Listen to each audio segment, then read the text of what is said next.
Greetings to everybody. Blessings on your life.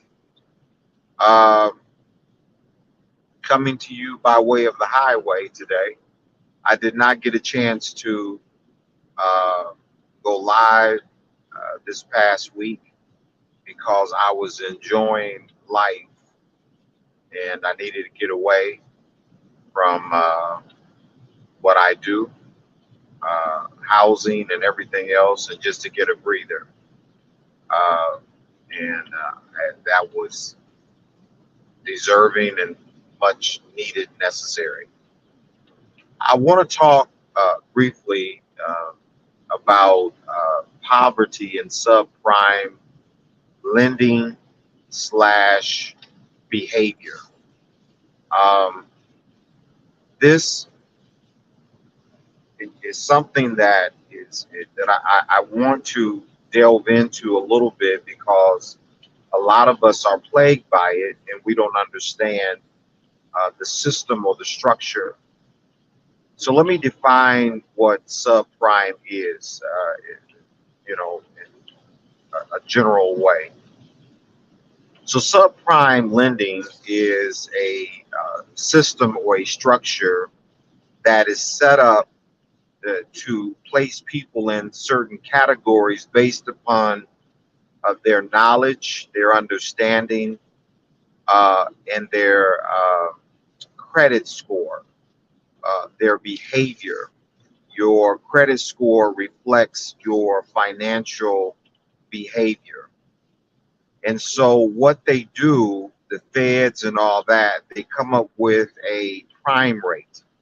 Let's say right now, prime is, I think it's still 8%, I'm not sure. But when they start talking about subprime, that means that we are going to define people or control people by placing them in a certain category to pay a higher rate to take a longer period of time. And what ultimately that does is put people in a oppressed environment, posture, if you will. And so subprime lending is, let's just say that you have a credit score of 550. So when they say subprime, that means that your score is not good enough to get you at a prime rate. Prime rate is 8%. Now we still go up and down that ladder, but we start at 8%. And if the rate is at 8% across the board, if you have a very good credit score, like a 780, 800, whatever that may be, then your rate would be at the prime, which whatever that rate is at now. Now, if it's 8%, let's just say that you're going to pay 8% because that's what prime is. So you can't get 7% because prime is at 8%. But if your credit score is low, which is reflective of your behavior, your financial behavior, if you drop down to the 660s, 630s, 500s, maybe 400 credit scores, what they're going to do now is put you in what is called subprime. When you go into subprime, then that means that you don't qualify for banking institutions like Chase Bank, Bank of America, uh, your bigger banks. You don't qualify for those banks, and so that's where you get into when you see they kind of farm them out to different no-name banking institutions uh, that you haven't heard of, and then you go and you sit down with a broker or lender, and they say, "Well, we can get you financed through this particular company." Well, they are subprime companies, and what they're going to do is figure out a way based upon your behavior and your credit score to get you into a house, to get you into a car, to get you a credit card, and what have you, that is going to be subprime. Subprime now is going to reflect for you, for us, a picture that's oppressive. That means now that you're going to pay a much, much higher interest rate. Why? Because your financial behavior dictates that you are not healthy enough to get prime rates. You don't meet the criteria or certain standards, and so you get penalized. And so it's kind of like if I do rent out a house, and I find a person that I'm gonna rent the house to, but their credit is not so much, is not so well, so on and so forth. And so I say, okay, I'm gonna have to take a deposit. But in this particular case, I may say I'll have to take a deposit plus. Why? Because you are at a greater risk. And so I'm going to tack on some other things along with a deposit. Why? Because you are more risky than your average person. And so I'm only saying that because I really feel that ultimately a lot of us, we are being plagued by this system of subprime lending.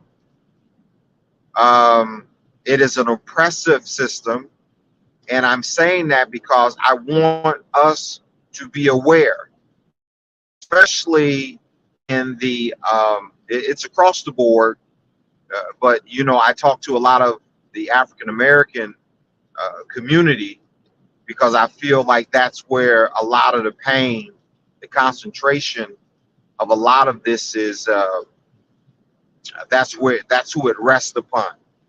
Um, you deal with other nationalities, they don't experience the same type of oppression as that of the African American community. So my job is to bring about an awareness to help bring about a financial health that will bring us out of this poverty state, if you will.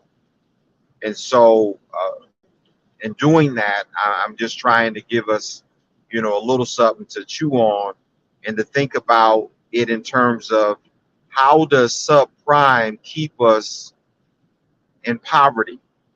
And the Bible says in Hosea 4 and 6, my people are destroyed for a lack of knowledge. That means that if we go after things like, you know, we love stuff, we're colorful, we're very vibrant, vivacious, if you will, um, colorful people. We like nice things, we like nice cars, we like expensive uh, gadgets, purses, and stuff like that. And we'll go out and we'll get it. And, you know, I could talk about the reasons why we do that, and it would take, that's a whole different message.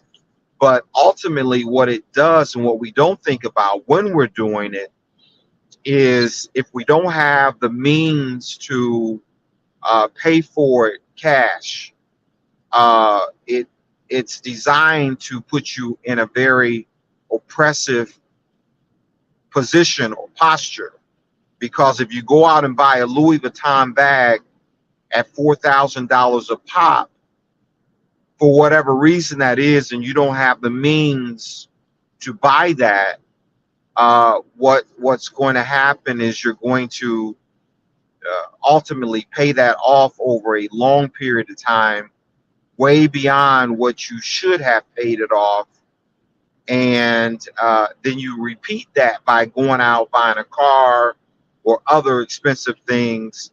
And what you find yourself is in a certain category with a low credit score, and it just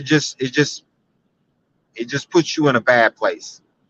So anyway, I just wanted to give, you know, my little 2 cents on uh, subprime and how it affects us from a poverty standpoint, and just give you a little something to chew on, you know, and take it for whatever it is. All right, it's just my little piece for the day. I want you to be blessed. I love you. This is more. My ministry or my platform is more than just church. It's church with a uh, a what do they call that? A holistic view, more than just preaching or teaching from a spiritual perspective.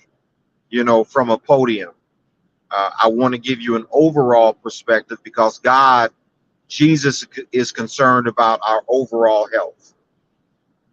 And so this is the piece that I think that the churches are not doing such a great job in. We spiritualize a lot of things. We want to lay down and through osmosis put the Bible on our forehead or on our chest and get total nourishment, spirit, mind, and body that way, without getting the knowledge. And it don't you don't get it. The check ain't in the mail. If you're gonna get a check, there's usually a way that you're gonna get the check. So that's what this is all about. I want you to be blessed, and I will talk to you soon. God bless you.